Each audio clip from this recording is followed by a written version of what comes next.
Welcome to Front Porch Farms YouTube channel. Today we're going to be installing a Warn winch on one of our 855 diesel Gators. We decided to piece together a kit from parts we purchased instead of buying a kit from John Deere.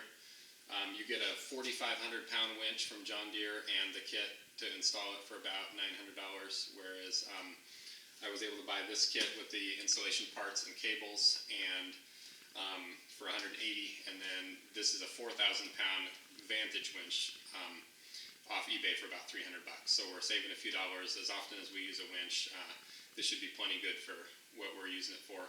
This is also, still a Warn made in USA winch. All right, so what we got in our boxes, the one from John Deere here includes all the wiring we're going to need. It includes the instructions to do it and the mounting plate and hardware for the installation. There is some duplication because in the kit from Warn, now they give you, when they ship them, they give you all the cables. We're not going to use these because we have the ones from John Deere.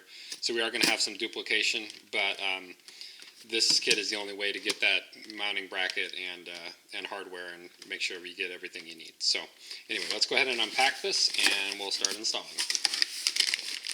So we've got the Gator stripped down here. We went ahead and pulled the console and this panel off around the console, the splash guard. Battery needs to come out. The cup holders in this console need to come out. This seat's partly for clarity and partly because we needed to get the two fasteners here. It was just easier to pull it out. So our relay for our winch is actually going to mount down in here. So the next thing we need to do is go mount that. So the first issue we ran into with adapting this is that this Warn relay is a universal relay, and it doesn't mount. This is John Deere's mount in their battery box, and it doesn't mount to the John Deere mount.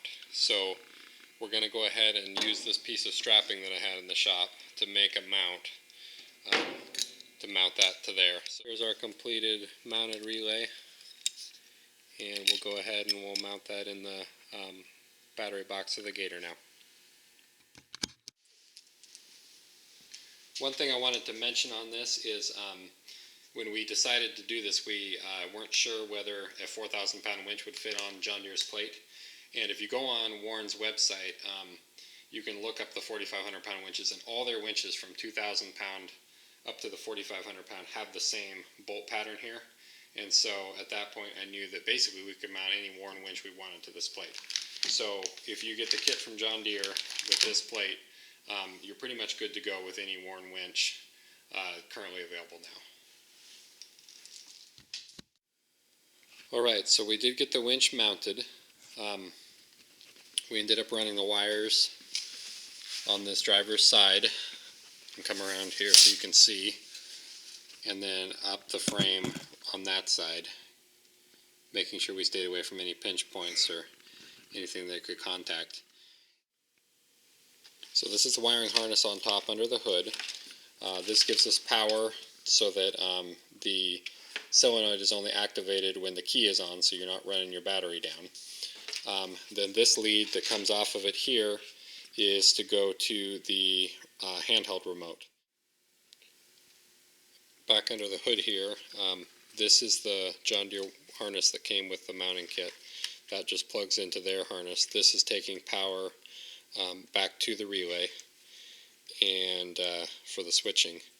And so I did have to modify their harness here with these spade connectors, because this part of the harness and then the part here running to the dash switch came with the Warn winch. And this is John Deere's plug-in, and Warn's are just spade connectors. So I did have to modify these and use heat shrink so that things will stay dry. But with this here, and then with the mounting for the relay back in the battery box, that was really the only changes I had to make to get this all to work. Okay, and that wraps up our installation here. I went ahead and mounted the remote plug in there. It's unobstructed behind, and I like to have it in front where you're actually winching from instead of buried in the glove box or something. And the winch fit in there. There was no modifications needed to any of the bracketry here with because you're using John Deere's kit, and it bolts right up to Warn's winch. So anyway, there it is, all set and ready to go. Everything's working, and thanks for watching.